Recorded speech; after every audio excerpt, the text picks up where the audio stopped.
This is Believe in Georgia Dogs podcast on the Believe Podcast Network.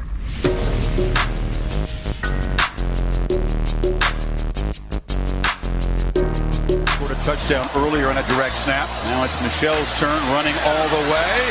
Gets to the edge. Sonny Michelle will send the Dogs home to the championship game. 53.5-yard drive near hash, kick right, snap, hold, kick is away, it's reaching, and it is good, good, good. Hot Pod does it. All right, Hot Pod. No Cox with an up and out, wide open. Touchdown. Israel Truth.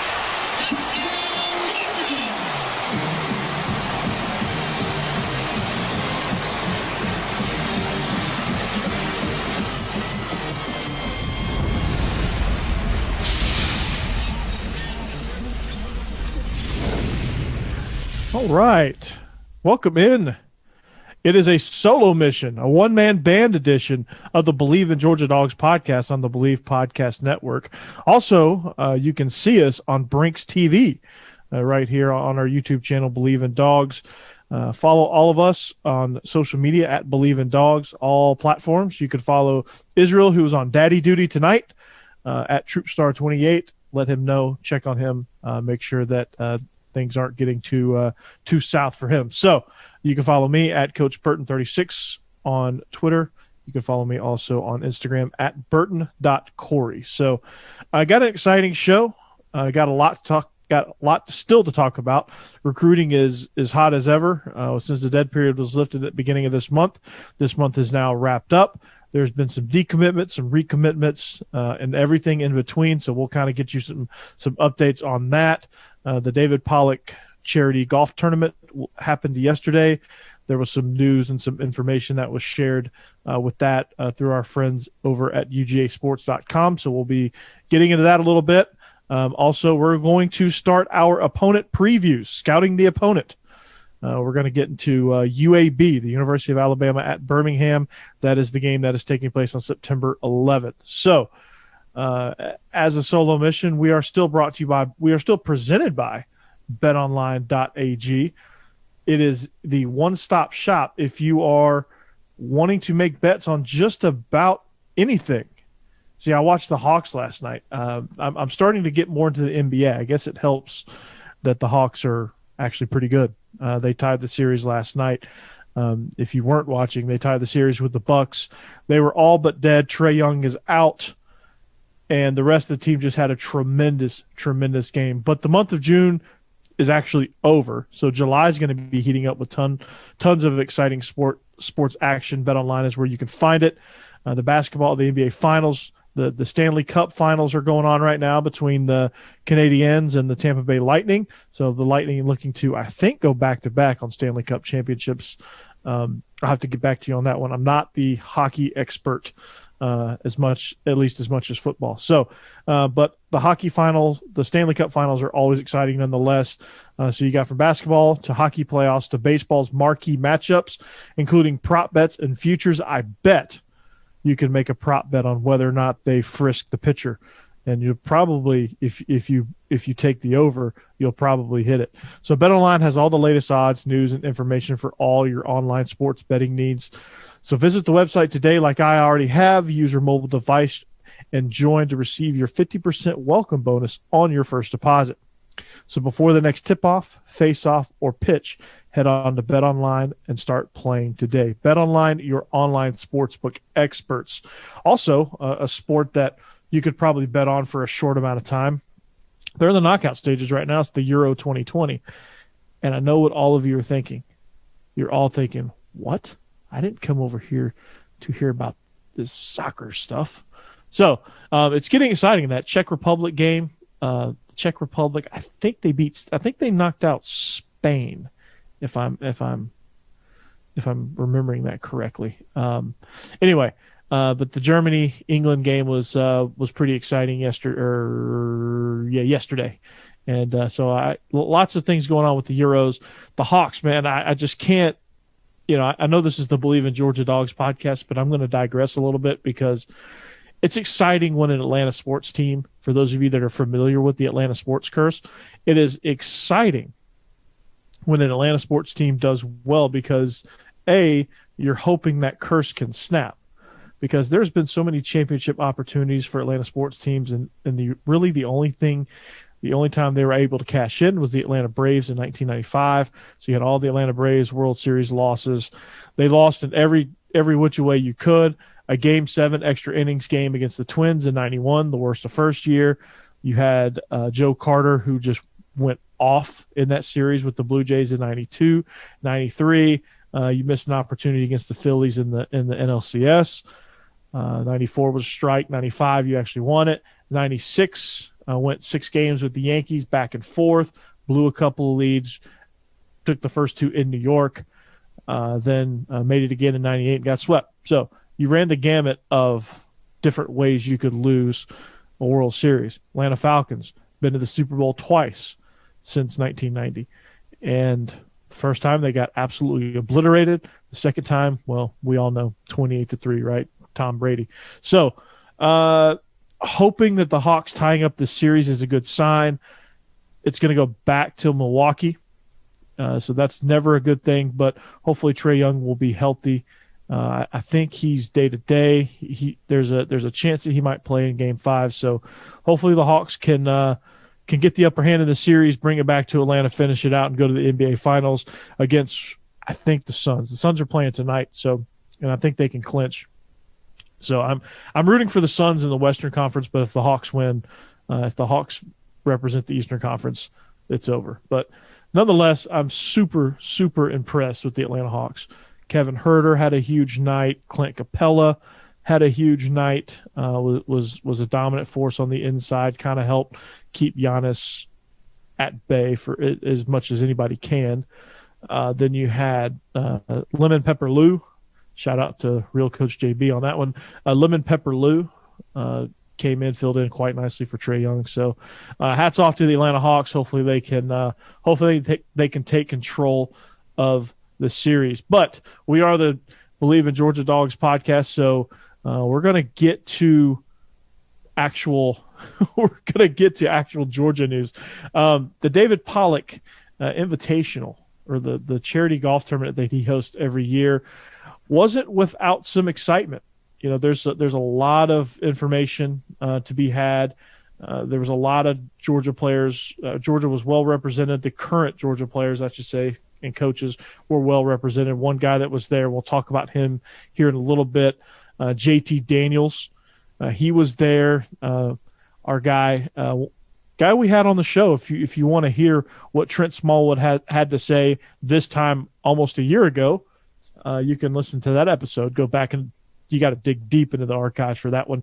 But we did some recruiting updates with Trent. I think it was back in July or maybe August of last year. So it was kind of as we were getting started. So, but he talked to JT Daniels, and they had a conversation. It was kind of an on the record, off the record type conversation, but a few of the biggest nuggets from that conversation was one. ARIK Gilbert talked about the wide receiver / tight end transfer. ARIK Gilbert, he said he hadn't had a chance to throw to him a lot, but the guy's going to be a real deal. He made the all academic team, or he was one of the academic players of the week this week for Georgia football too. So hats off to ARIK for getting his academics in the right order.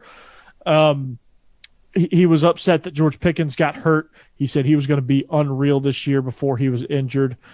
Asked about if he had a chance of coming back since George Pickens tore his ACL back in the spring. Says doesn't expect him back unless it's for a national title game. So I wouldn't expect to see George Pickens back in a Georgia uniform at all, because he's going to be a top receiver in the NFL, I think.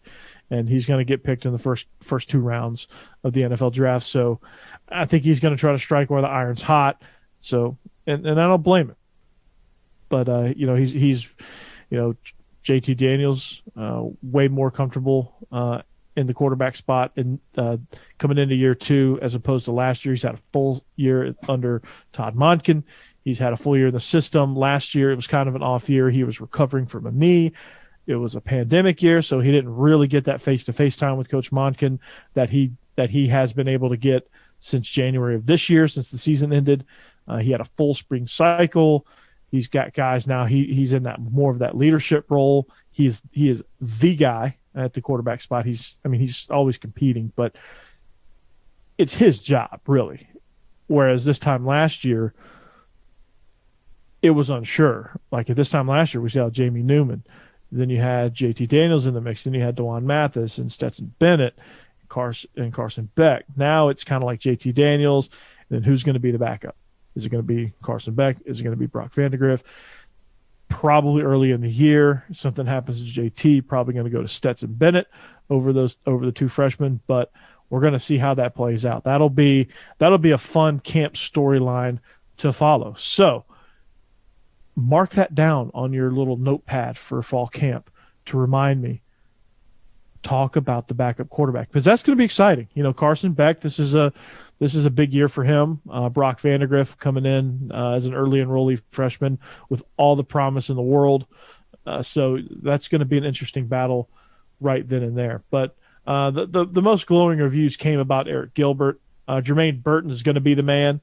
They're saying he's probably going to be the one to step up in George Pickens' spot and kind of be that go-to guy when they need it. And then, of course, JT Daniels, a lot of his development is thanks to offensive analyst Buster Faulkner, working with him behind the scenes, probably film work, things like that, working hand in hand with Coach Monken and trying to develop JT Daniels into the cerebral quarterback that he is now. Buster was a former offensive coordinator most recently at Southern Miss before he came on as an analyst last year. And the biggest concern, the biggest question was about that knee.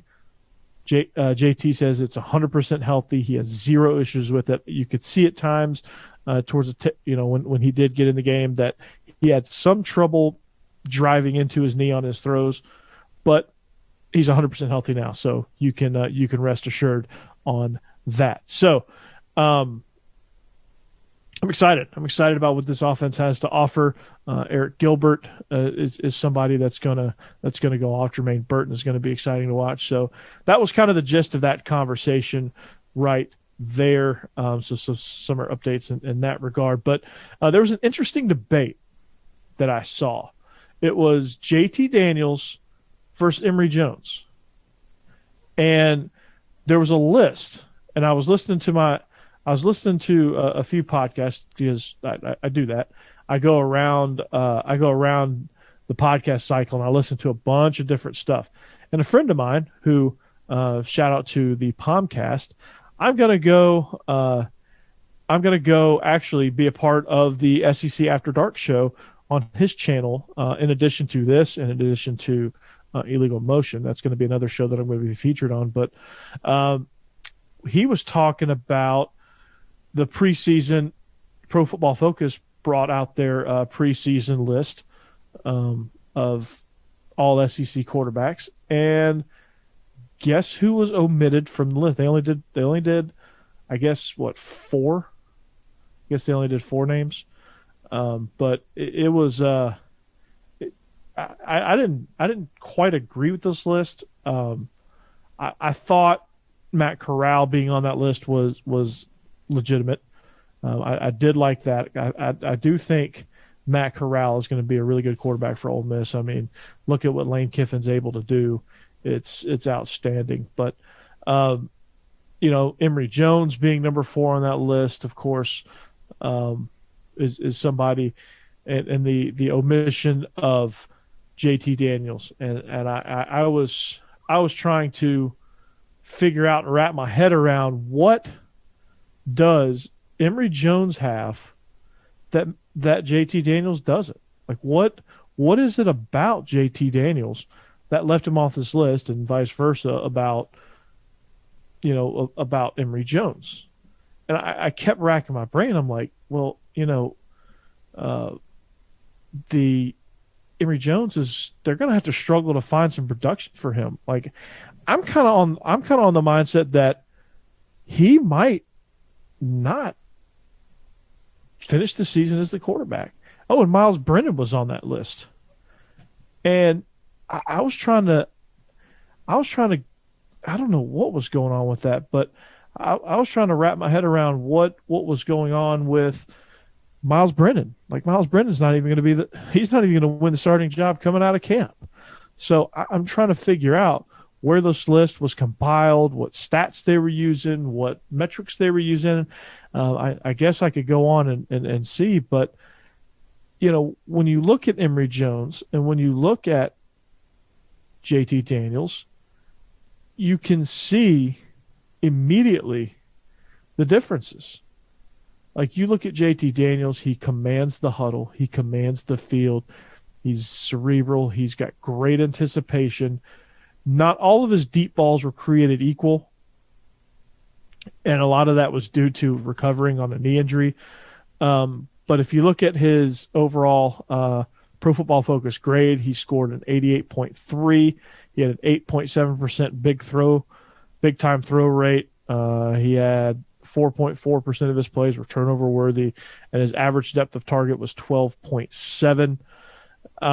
He had some big games. He had some big moments, made a lot of huge throws in crucial situations. And that was the biggest thing that stood out to me, honestly, was you had a guy that when things got tough, it seemed like he got more poised. It seemed like he was able to hang in there and make the throws that needed to be made.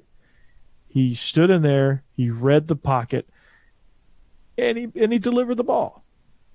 And I'm trying to figure out what about that makes, or what about Emory Jones's game makes him better than that. Just watch him, and Emory Jones, 84.7 Pro Football Focus grade, 6.6 big time throw rate. He had a better turnover-worthy play rate than JT Daniels at 4%, and his average depth of target was 8.9. But, I can see, if you put Emory Jones in that Dan Mullen Mississippi State offense or that Tebow Florida offense, which is really kind of the same thing, then I think Emory becomes a more valuable player than he is if he tries to play that Kyle Trask type system where they're going to sling it all around the yard, because Florida does not have anywhere near the weapons that they had last year. They had two first rounders catching passes with Kyle Pitts, Kadarius Toney. They had a lot of production that was lost in the bowl game, and you saw what happened there against Oklahoma. So I'm not saying Emory Jones is bad, but I'm saying, like, when you put him up against JT Daniels and they're playing the quarterback position, JT is just, he's more poised. He delivers. He's more accurate. That's what I think that was what I was trying to say. And it just seems like he's always around making big plays. And he made a lot of those for Georgia. Georgia's average points per game went up as soon as he got in the lineup. A lot more guys got involved in the offense when he was inserted in the lineup. The running game improved. It was miraculously, I guess you could say, or not surprisingly. But the offense just became more dynamic as soon as JT Daniels stepped foot in there, and he became comfortable with the guys. He understands some of the things he needs to do. The one thing I'll say about JT is his pocket awareness as far as feeling the rush. I think sometimes there's some sacks that he took that were he probably could have gotten rid of the ball a lot sooner. I think he was trying to go through his reason. I think he was trying to find somewhere to go with the ball. The rush got to him. Maybe some of that was he wasn't used to the SEC speed. Some of it is that's some things he had to improve from his time at USC was pocket awareness and pocket movement and being more mobile inside the pocket. And Emory Jones, of course, Emory Jones is a much better athlete and a much better runner than JT Daniels is. So I guess if you're comparing games, to me, it's like apples and oranges. Honestly, to me, it's apples and oranges because I think they're two different players. I think if you're asking me would I rather have JT Daniels versus Emory Jones, I'd rather have JT Daniels 5 times till Sunday. And I would say that if he was playing for Arkansas or Ole Miss or whatever, I would still say that because I think everything that JT Daniels does gives you a better chance at being explosive. more so than Emory Jones, because Emory Jones is a great runner, not necessarily an accurate passer, not necessarily can do the things in the pass game that JT can do. And I think you got to have some balance. And Georgia has a well enough running game, and I think Florida could too, that they wouldn't need somebody like Emory Jones or a great runner at the quarterback position. They just need somebody to distribute. And with the RPOs evolving the way that they're evolving, it takes the quarterback run, or the necessity of the quarterback as a runner, out of it, because they can still read and they can still be an option-based team. But now instead of the quarterback throwing, instead of the quarterback running, he's throwing, whether it be a flare, whether it be a slant behind a linebacker, whether it be a third level when you're reading a safety. However these RPOs shake out, it brings another option. It brings another dimension to the offense. So, and I think JT Daniels is far superior in that realm than Emory Jones is, because I think if Dan Mullen tries to go the Kyle Trask route with Emory Jones, he's screwed. It's not going to happen. He's going to have to go like Nick Fitzgerald, early Dak Prescott, Chris Relf, the whole runner at quarterback that can throw okay. That's what they're going to have to do with Emory Jones. And Emory Jones is not going to have the weapons that Kyle Trask had. So it's going to be an adventure. I can't wait to see it. But I just thought it stood out to me because Emory Jones hasn't really proved anything. It's all based on potential at this point. So I think if there's a debate that's brewing between these two, I don't think it's a debate at all. I think it's JT Daniels. I even think if you put him up against Matt Corral, I think it's Matt Corral. I would take Ken Seals over Vanderbilt over Emory Jones, right? Call me crazy, but I would. And that's not a knock on Emory Jones. That's just saying that there's some talented quarterbacks in this league that I would take over Emory Jones. You look at the kid over at South Carolina, Luke Doty. Maybe, probably not. That might be a stretch, but I don't know. I would definitely take Max Johnson at LSU. I think he's pretty talented. I would take Bryce Young over at Alabama. Bo Nix even over Emory Jones, and as erratic as Bo Nix has been, I just don't put Emory, as far as when you compare him to conference quarterbacks, I think he's in the bottom half, partly because of the limitations that he has, and mostly because there's a lot more talent at the quarterback position. So I just needed to get that one out there, that little debate out there. I'm sure we'll have this. I really want to get Israel's take on this. I really kind of want to see what he thinks and what he sees on it as well. I think he's, my prediction for Israel is it's going to be apples and oranges. So that's my prediction. So recruiting, right? It is June. So we have to talk a little recruiting. So one of the big stories, literally and figuratively, Bear Alexander decommitted to go to Texas A&M. I think that's where he's going to end up. But Nick Williams, I think Israel and I briefly touched on this, but Nick Williams, who was hired away by Jimbo Fisher from Georgia, is a big factor in a lot of these commitments and a lot of these recruits, and he has a huge impact on recruiting. So I am that's one of those things where you're looking at and you're saying, wow, this is a problem, this is a big deal. But Tyree West, I think he was the first on the board for the 2022 class, another big defensive tackle from Israel's neck of the woods, Tift County. I almost said Troup County, like the county that was named after him. Bet you didn't know that. Israel has no, I'm just kidding. Troup County is not named after Israel, but don't tell anybody, right? So a few recruiting things to look out for. Offensive tackle Jacob Hood down to Miami and UGA. Jacob Hood is from the Nashville area. We actually played against him. He's 6'9", 330 pounds. Plays at Hillsboro. I think UGA and Miami are on equal footing right now. But Matt Luke has got a history of sending players to the NFL. Matt Luke's a great recruiter. But when you look at Jacob Hood, I mean, he's still relatively raw at the offensive line position.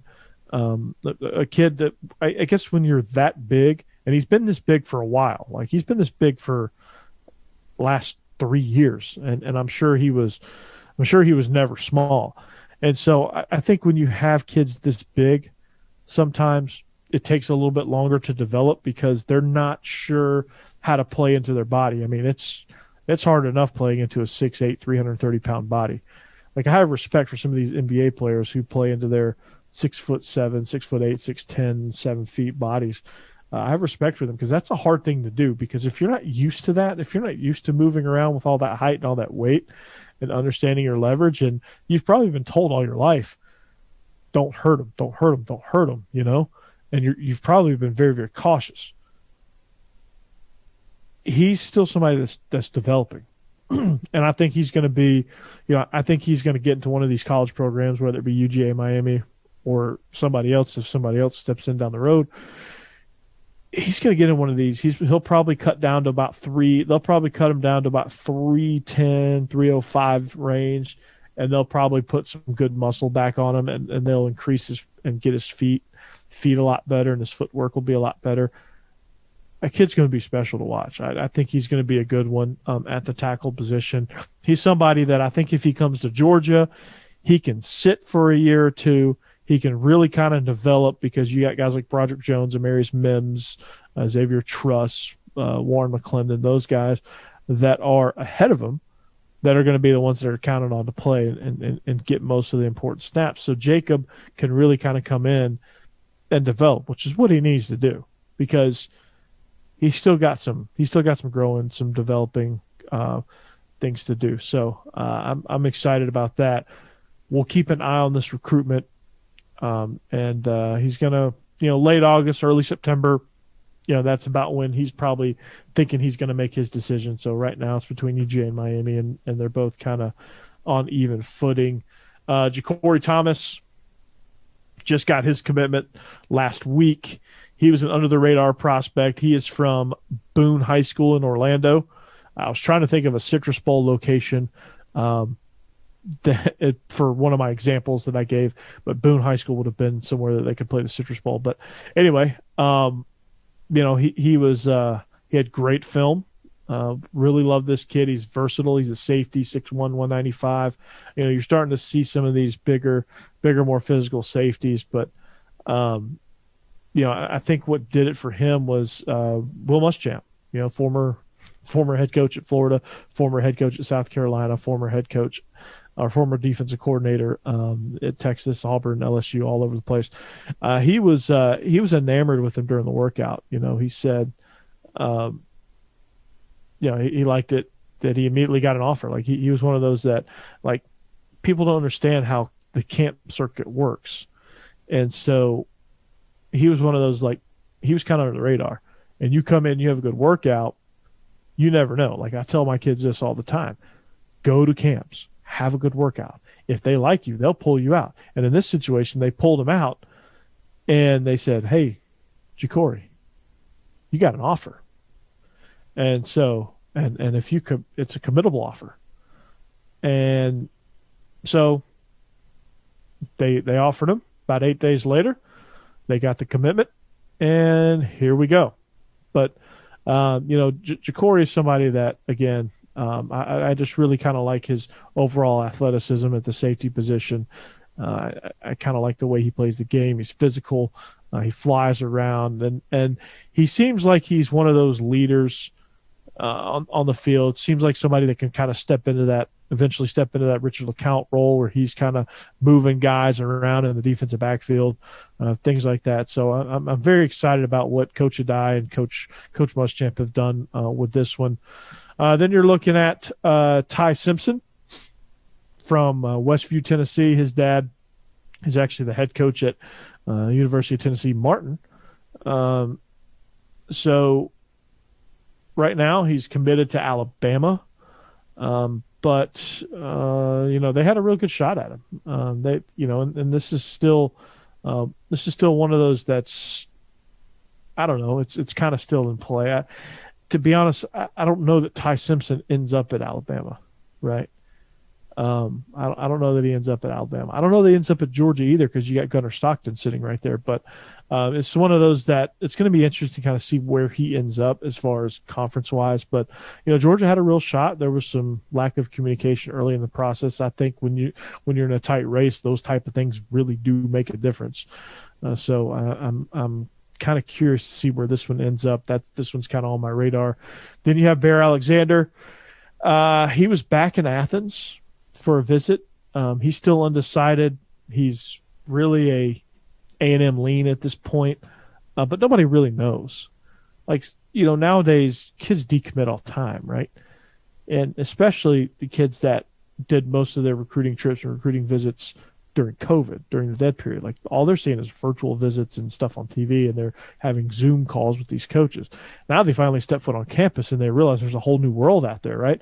So Bear Alexander steps into, College Station at A&M and is like enamored with what's going on, which is no surprise. He's going to walk into every SEC campus and feel like that. Like, he's going to go to LSU and understand that, hey, they have freaking beds as at their lockers. So this is one of those that's going to go down to the wire. He's still a big target. Gunnar Stockton is still working on him. There was video of him on social media hanging out with Gunnar Stockton at the lake during his time in Athens. So this ain't done, right? This ain't done. He was at Bama over the weekend. Then he met up with Gunnar Stockton, hung out on the lake.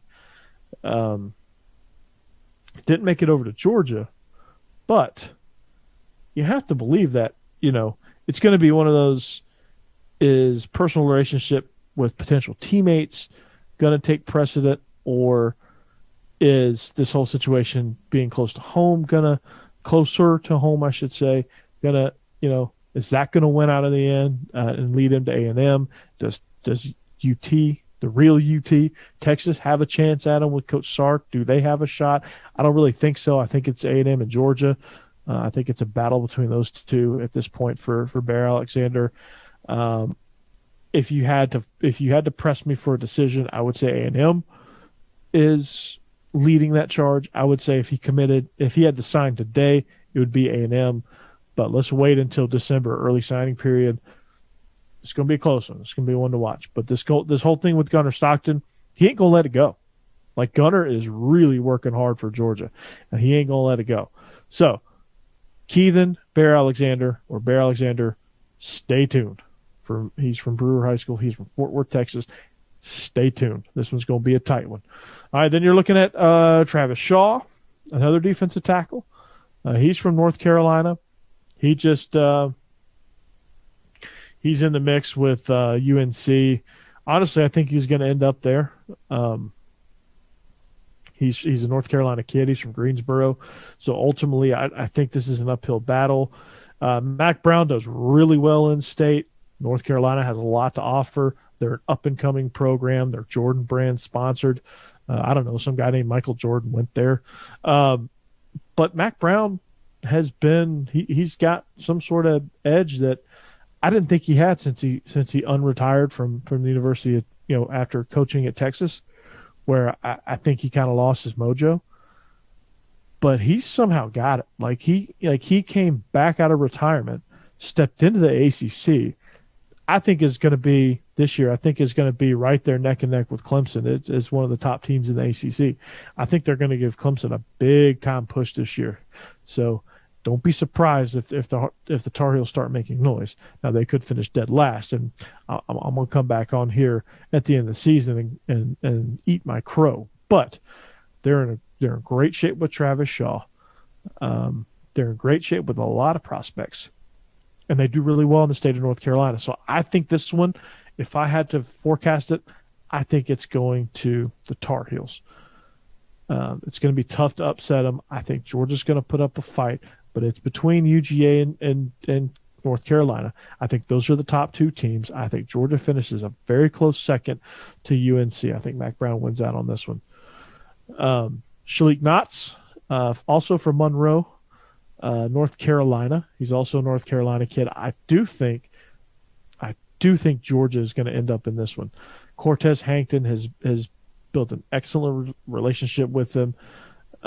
He was at the 5-star challenge, showed out, was one of the big time players there. And it's really a Georgia-Maryland battle. So I think if you're looking at programs, Maryland's got an uphill climb here. And don't count out UNC either. I think there's somebody that could sneak in there. They do really well in the state of North Carolina, as I just mentioned. But I think this is a Georgia all the way. He's a 6'2", 190-pound receiver, electric, and I think Cortez Hankton really likes him. This one is going to be interesting, but I think Georgia wins out in the end. So I'm saying Shalik Nasta, Georgia. Trayon Webb, I don't know. It could go either way.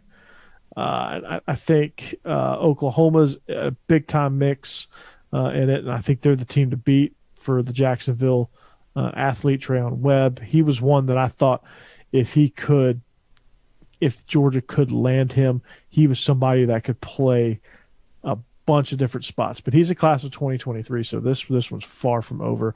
But I think it's going to be the Sooners if it were forced to a decision. So,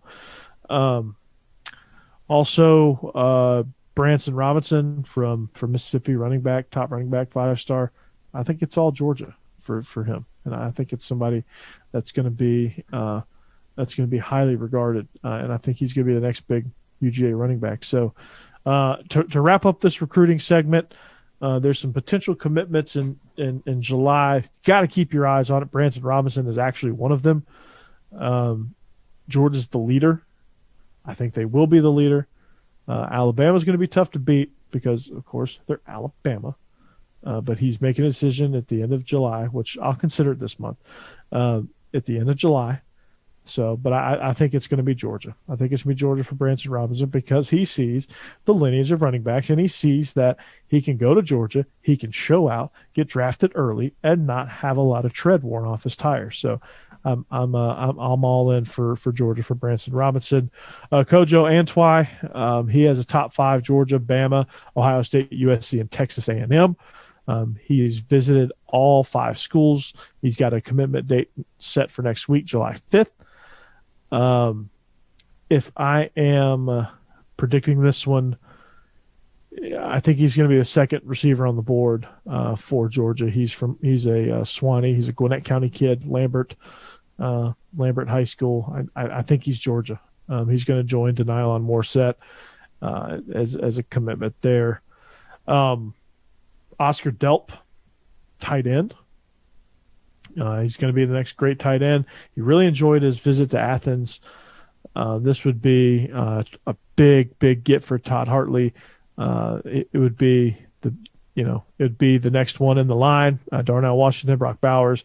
I guess if you count ARIK Gilbert, but the tight end recruiting is going to be this is going to be an interesting one. This is one that I have no idea where he's going to go. There's a lot of different places he could go. He's from Forsyth County in Georgia, so you have to think that the in-state school is going to get the commitment. But there's some guys already on campus that could deter him.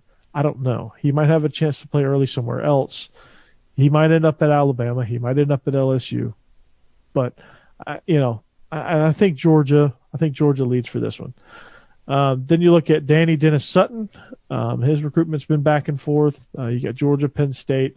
Those are the 2 main schools, and this is all based on UGAsports.com. I'm a former Rivals guy, so I lean heavily on my guys at UGA Sports. I love them. Roddy Nabulsi, Anthony Dasher, Dane Young, Trent Smallwood, Blaine Gill. They all do a tremendous job. That whole staff. The in-depth stuff that they give is absolutely outstanding. And that's an official plug for UJ Sports. They didn't tell me to say that. I'm saying it. But Dennis Sutton's recruitment, it's been back and forth. He doesn't have a firm commitment date. I don't think he knows where he wants to go. But the Bulldogs, he's a Maryland kid, so he's kind of right there in the middle. He could go either way. he had a great visit with Georgia, but I'm sure he had a great visit with Penn State too. James Franklin would love to get this guy. He's an edge rusher, defensive end, 6'5", 253, kind of that Adam Anderson mold, extremely athletic, long edge guy. I think he would fit perfectly in Georgia's defense. Dan Lanning has a knack for that, so be on the lookout for that one. I think Georgia's going to be there. Tyler Booker, he was in Georgia earlier in June. He visited Florida, Oregon, Ohio State, and Bama. He's from IMG Academy. Who knows? I think honestly, and when we were talking to Blaine a few weeks ago, to be honest with you, I think Florida's the team to beat in this one. Florida has a little bit more desperate need for offensive linemen. I think he really enjoyed with Coach John Hevesy the Florida trip. I think he fit. I mean, obviously he fits in well in any offense, but I think he fits in well with the Florida Gators. And so, keep your eye on this one. He doesn't have a commit date set just yet, but that could come very soon while he's wrapping his head around it. I don't think Oregon is in the mix really, and I'd be surprised if he ended up at Ohio State. I think it's Florida, Georgia, and maybe Bama. But I think it's a Florida-Georgia battle, and I think Florida's got the edge in this one as of right now, but you never know. Things could change. Things change rapidly. These are teenagers. So, but those are your recruiting updates, right? Those are some commitments to watch. Of course, Arch Manning is a big one as well. So keep your eye out on that. That's your recruiting. So, again, this whole thing is going to be very, very exciting coming down the stretch. So, again, ARIK Gilbert, looking at ARIK Gilbert, right? So part of the David Pollock Invitational, I guess that's the official name for it, right? Part of the tournament and part of the stuff that was revealed was not surprising. I mean, there was nothing earth-shattering, so I'll be real quick with this. ARIK Gilbert entered the transfer portal way back, I think, in February. February. Entered the transfer portal right before the second signing day. Comes out, right? Not happy at LSU. Then he steps in. He looks at Georgia, Florida, and Clemson. Visited all of them. Ended up choosing Florida first. After about a month, got right back in the portal and ended up at Georgia. And a lot of it was centered around academics, I think. A lot of it was that he wasn't going to be eligible at Florida. They weren't sure. But some things came through, and I think ultimately he would have been eligible at Florida had he stuck around, because I think they had to do some digging on his transcripts to figure out what his eligibility was. Did he take enough classes? Did he have enough credits? All of that good stuff. But I think it's it's just one of those things where right place, right time. Kirby never burnt the bridge. But the real key to getting him, and I think the thing he was looking at the most, is he wanted to be recruited as a receiver, not a tight end. And Kirby Smart, Cortez Hankton, they made it clear he's going to be an X receiver, and the X receiver is the George Pickens role, right? And I think this is a bit of a stretch, but they're comparing him to Calvin Johnson, which I don't know about all that, but that's quite a lofty comparison. Calvin Johnson's a surefire Hall of Famer at receiver. ARIK Gilbert barely completed his freshman season, so I would say pump the brakes on that. But I do think he's going to be really, really good, and I think that was the biggest thing. And I know it's not earth-shattering. It's like, well, really, I kind of tuned in for all of that. But, the Gilbert family, they felt that it was in his best interest, because I think what they saw with Kyle Pitts and the changing of the tight end spot, and I really want to talk to Israel about this as well, about the changing of the tight end position and what a traditional tight end looks like. But you're going to see more of the Eric Gilberts, more of the Kyle Pitts type tight ends where I guess if you need them to, they can put their hand down.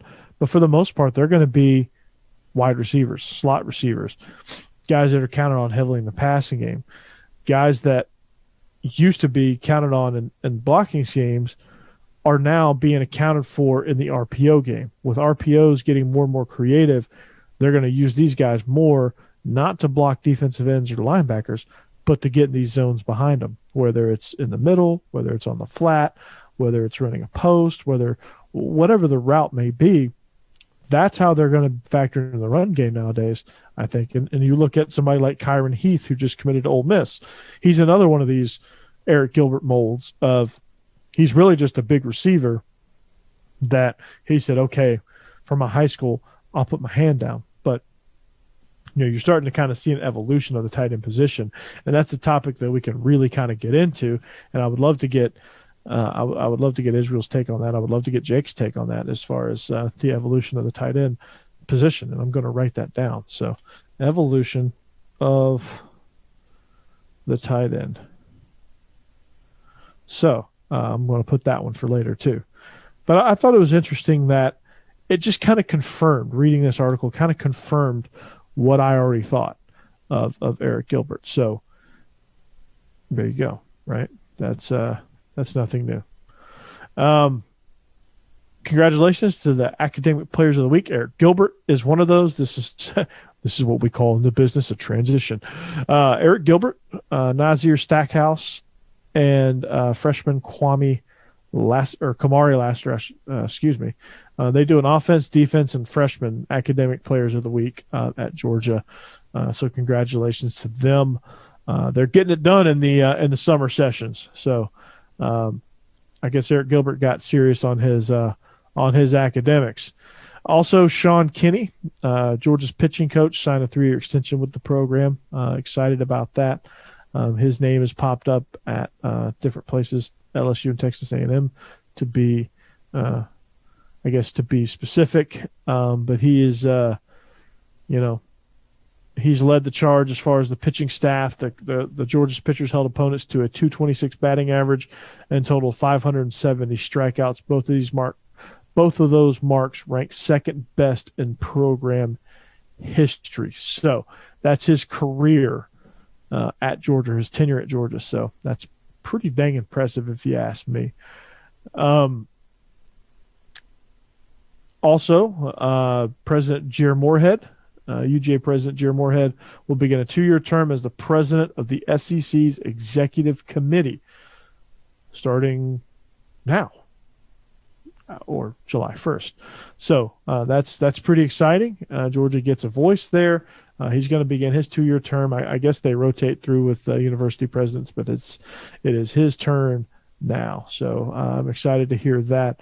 That's some exciting news as well. And Jenna Stady is returning. I don't know if you saw that. A little old women's basketball news, but Jenna Stady is coming back for another year for the Lady Dogs. So those are your recruiting updates. So and those are just some general updates as well. And that's how we got Eric Gilbert. We said, hey, come play wide receiver. Again, just want to remind you, if you're listening, however you're listening, we appreciate it. Follow us at Believe in Dogs. You can see it on the scroll right down here. You can follow Israel at Troopstar28. Tell him you missed him tonight. And you can also follow me at Coach Burton36 on Twitter. You can follow also my Instagram at Burton.Corey.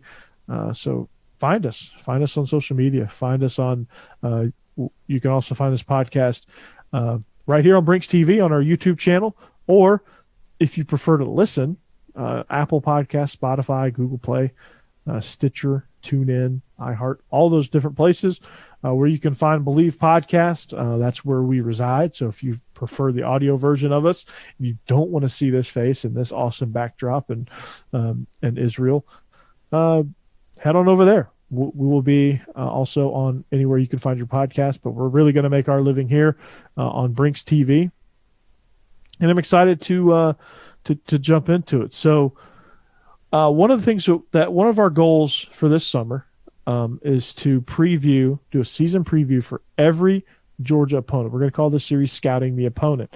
We're going to have various guests on from these representing these different schools.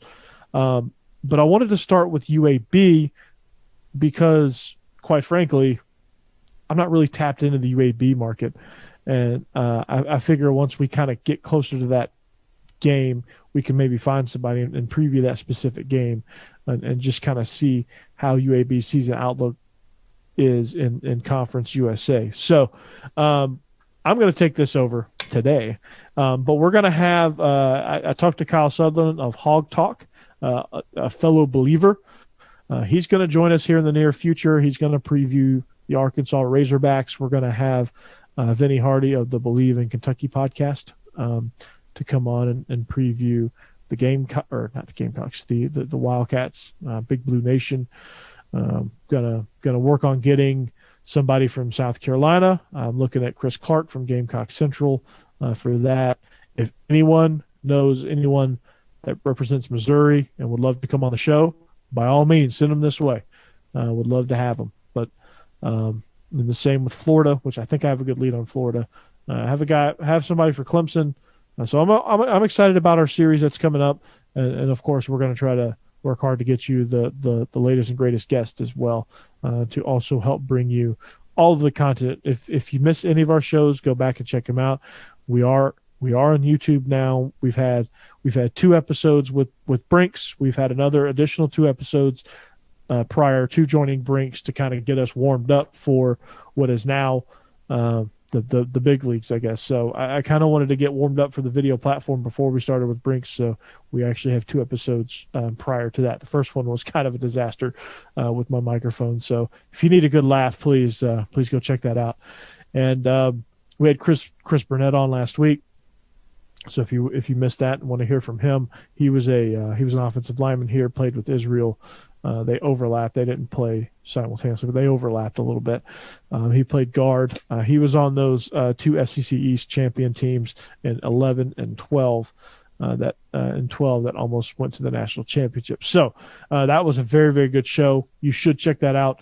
It's on all the podcatchers as well as this YouTube channel brought to you by Brinks TV and our wonderful people at Brinks TV that gave us this awesome virtual set.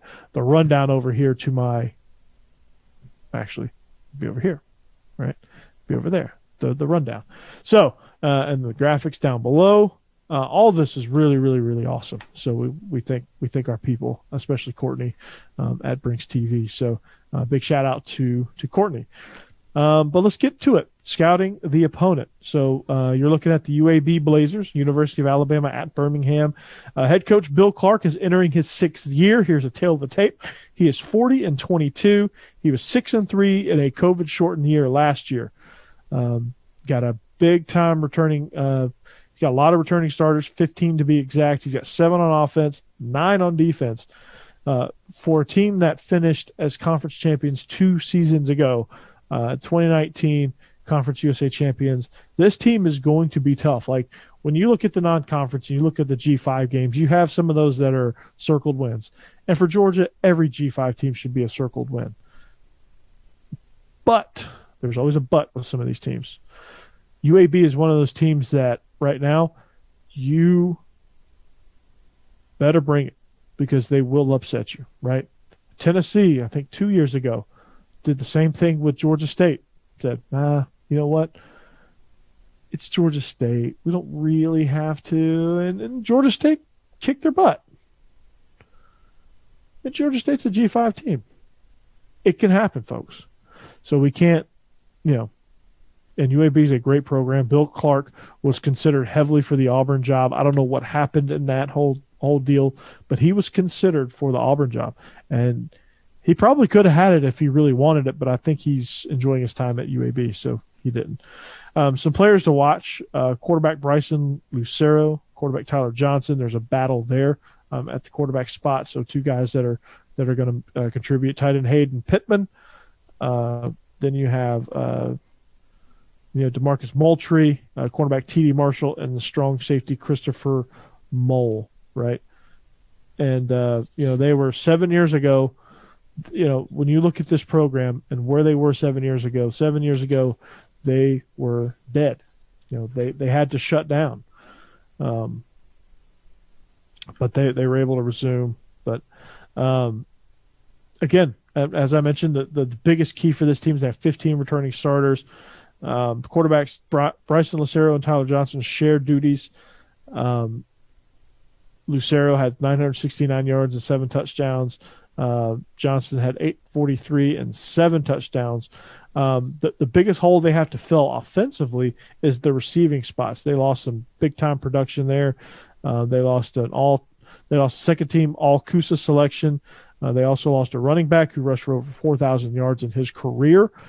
So they got a little bit of production they have to replace. But the biggest thing is they have all 5 starting offensive linemen returning. The 5 starters on the offensive line. That's huge, if you ask me.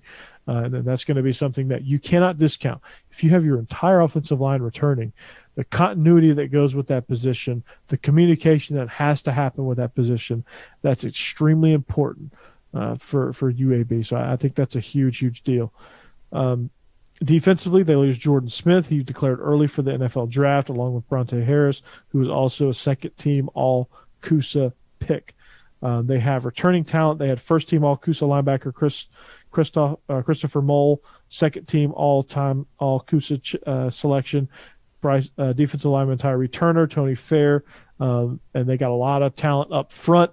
What they do well is they stop the run, and they can play well. They play well on the back end too. They have a very stingy defense, a defense that flies around that makes plays, but they're really, really tough up front. And I would say that's probably their biggest asset is playing the line of scrimmage, especially with the defensive line.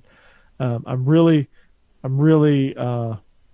when you look at this team, I'm really impressed what they bring to the table. I'm enamored with all the talent they have in the defensive front, and I think it's going to be something that I think that's going to be something that's going to be a big time deal for them. So I'm excited to see what they have. But Bill Clark again has done a tremendous job coaching, and I think you cannot discount that at all. And if you do, man, you are you're asking for trouble here. So one of the things also you look at the quarterback position. You have what they say, right? They say if you have 2 quarterbacks, you really have none. And I think it's one of those. It's a unique situation because you have 2 quarterbacks, right? And you have 2 guys that actually they produced, right? You had Tyler Johnson and you had Bryson Lucero, right? Both throwing for almost 1,000 yards. They had a lot of production. They were 6-3. So I'm excited to I'm excited to see what's happening there. Do they take that next step? Do they settle on one guy? Is it going to be situational, kind of what Spurrier did? Who knows, right? That'll be something to watch. That'll be something to watch as they probably on September 11th roll into Athens. So, you look at Bill Clark, I should say, and his biggest thing is getting this program back on track, getting a program that's really, really confident in what they're doing. And when you look at G5 programs, the successful ones are very confident. The ones that are in bowl games year in and year out, they're the ones that are confident in themselves. They're the ones that they have an identity. They have something that they do, and they do it really well. So, I think when you look at it and you look at the hiatus that this program went on for 2 years, you look at kind of how he built this roster. It's really, really fascinating, right? How he was able to get them on track so quickly. He had a bunch of JUCO players. He raided Mississippi. He had the transfer portal, a lot of Power 5 athletes looking for a new start. Some of the guys that stuck around, honored their scholarships, and really kind of made a group of guys that needed that jolt in their career. Really kind of found them something to believe in. Great coach. It was fascinating just kind of how quickly he did it. He had a vision, and he executed that vision. So I'm excited there. I think it's something that's exciting. I think it's for this. If you're a fan of G5 football, if you're a fan of Coosa, if you're a UAB alum, or if you are in the Birmingham area, this is some good football to watch. And so he's done a really good job with their facilities. He's done a really good job recruiting. He's done a really good job of having this program at a level to where they're extremely, extremely competitive. So, but as we get back to the way this team is constructed, right? If you were to ask me, and they have 15 returning starters, as I previously mentioned, 9 on defense, 7 on offense. If you're asking me what their strengths are, with 9 returning starters, it better be that defense, right? You have a top 10 unit past 3 seasons. They lose only 2 starters from a season ago. Jordan Smith, who was a 4th rounder from the Jaguars, and Bronte Harris, who signed with the Rams as a free agent. You lose those 2 guys, right? It's tough to replace. But you have depth up front. You have a group that knows each other, communication.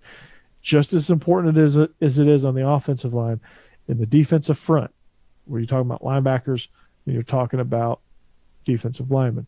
That communication, that trust, that execution has got to be there. And if it's not, that's where you get gaps. That's where you get gashed. Now, to say that Georgia's not going to hang a 50 spot on them, I don't know. Georgia's loaded. Georgia has the potential to hang a 50 spot on a lot of people. So, where's the biggest concern?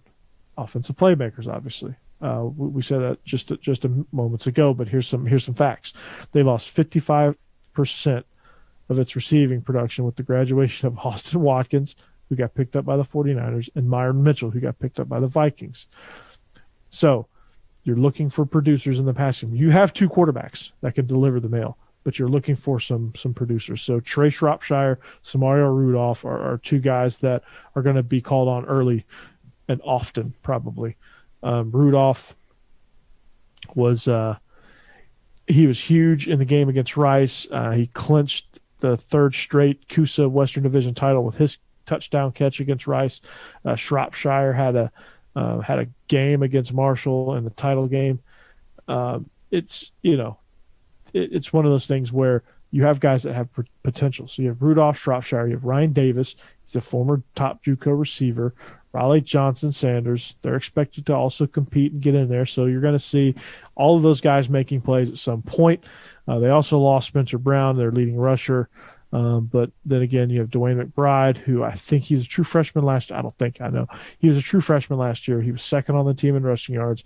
He's going to be the guy that's going to step in. He's a big-time home run threat. He had a 71-yard touchdown against Western, and he had a 75-yard touchdown against Louisiana Tech. So 71 and 75-yard touchdowns.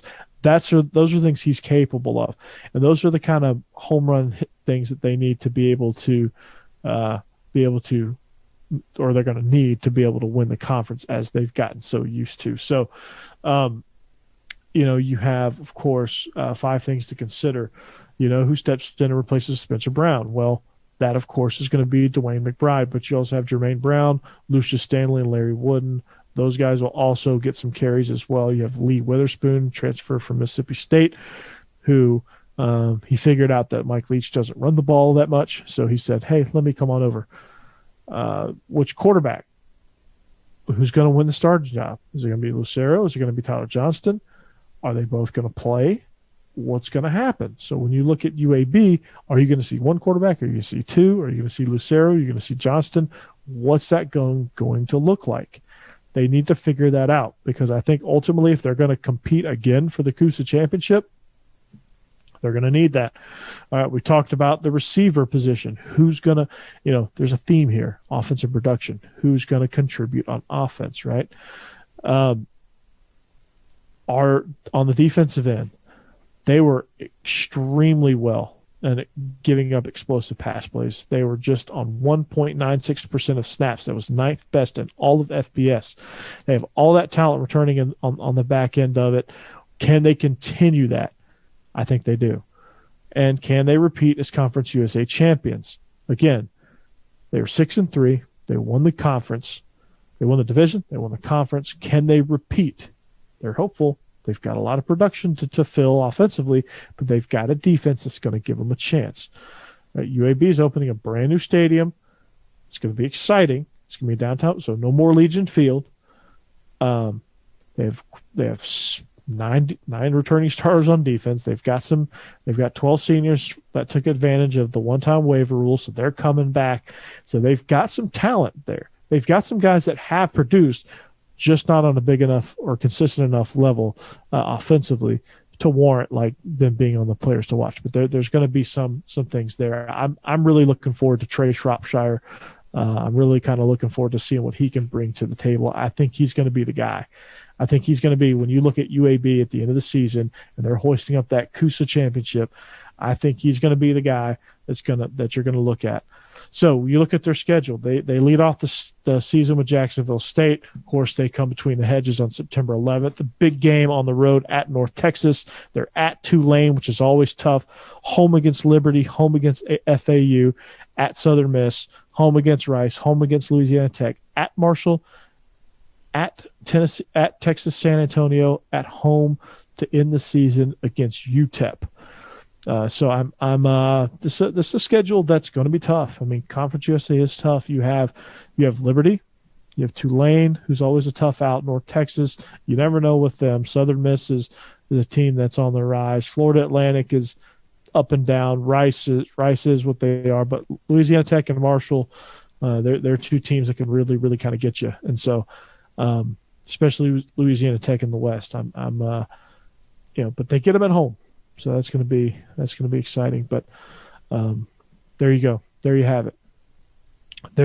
That's the University of Alabama, Birmingham, the UAB Blazers, 2020 Conference USA champions. Can they repeat? Can they find their production on the offensive side of the ball? What are they going to do September 11th between the hedges? But that's what they're going to look like when they come to Athens, when they come rolling into Athens. So are they going to have a starting quarterback? I think it's going to be Lucero if you had to press me. So that's some exciting news. That's scouting the opponent. We're going to do that with some guests later on in the summer. So be excited for that. Also want to mention we are also brought to you by Moink Box. It is Moink was founded. The Moink meat is so delicious.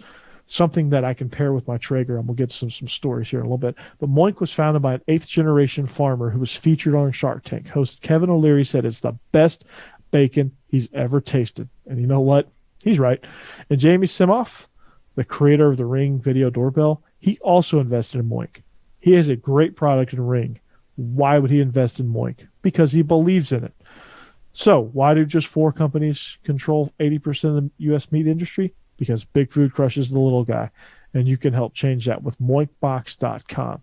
Why are 97% of chickens saved in the U.S. dipped in chlorine? These are all questions that need to be asked. Simple, because big food doesn't have the same quality standards as the family farm. That's why you need moinkbox.com. It's the best bacon, the best steak, the best chicken, the best salmon you'll ever eat. Won't come from a grocery store. You'll only find it on the family farm and caught by independent Alaskan fishermen. That's why you need moinkbox.com. If you own a smoker, if you own a Traeger, that's why you need moinkbox.com. Right? And if you really want to, you can go on YouTube and you can look up, probably you can look up this clip of Shark Tank. You can go to the archives, find the actual episode, and watch it. Who doesn't love bacon, right?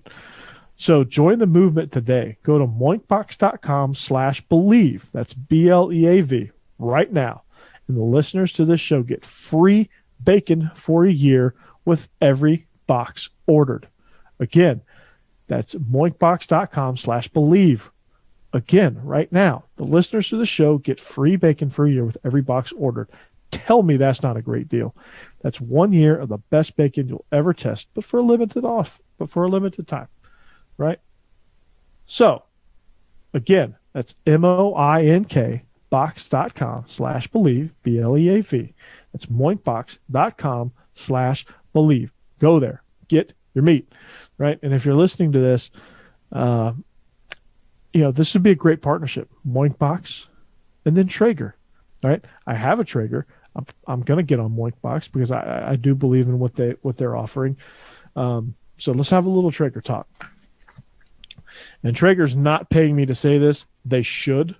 So Traeger, if you're listening, you should. I have some of the stuff that I've enjoyed. There's an app that goes with Traeger, and that's one of the things that's been awesome, is having that app for the recipes. And I've enjoyed it. The one of my favorite things that I've ever cooked on there was brisket. I felt like the perfect brisket the other day. I had some friends over, my friend from Believe in Vanderbilt podcast. He came over. We had some great brisket. I've smoked salmon. I've smoked sea bass. I've done ribs on several occasions, brisket, done steaks, done chicken wings, chicken breasts, chicken thighs, chicken drumsticks, like the big drumsticks, chicken legs, I guess. I've done all kind of things, right? And I'm going to continue to get more adventurous on it as I go. I've done corn on the cob. I'm going to start making like dips and things like that. Like I saw a recipe for buffalo chicken dip. I want to do a full bird. So, Traeger, I know it says Traeger Talk, and I know I probably have some stories, but man, I've been on here over an hour. So, I'm going to wrap this thing up. Right. So if you want to see some of my Traeger stuff, I'm going to post pictures on social media. I'm going to get my meat from moinkbox.com. Again, we are this is the Believe in Georgia Dogs podcast on the Believe Podcast Network. However you found us, I appreciate it. Continue, like, share, subscribe, do all of the above. Brinks TV is the place to find us. Apple, Spotify, Stitcher, TuneIn. Anywhere you can find the Believe Podcast Network, you can find us, Israel and I. But Israel's been on dad duty. Hopefully he has survived. He's probably worn out. He's probably zoinked out. So we're going to get some stories for him the next time we see you. But again, this is the Believe in Georgia Dogs podcast on the Believe Podcast Network. Also, you can see the video form of it on Brinks TV, the home of not only this podcast, but the Believe in Steelers podcast and also the LAFB podcast, to name a few. I'm sure there's countless others that are joining the fun here on Brinks TV. But again, we are presented by betonline.ag. We thank you for listening. Have a great 4th of July. Don't eat too many hot dogs and hamburgers, or do. Enjoy your holiday responsibly. Enjoy the fireworks, and we'll see you back here next week on the Believe in Georgia Dogs podcast presented by BetOnline. So long. See you later. And, of course, go Dogs. We out.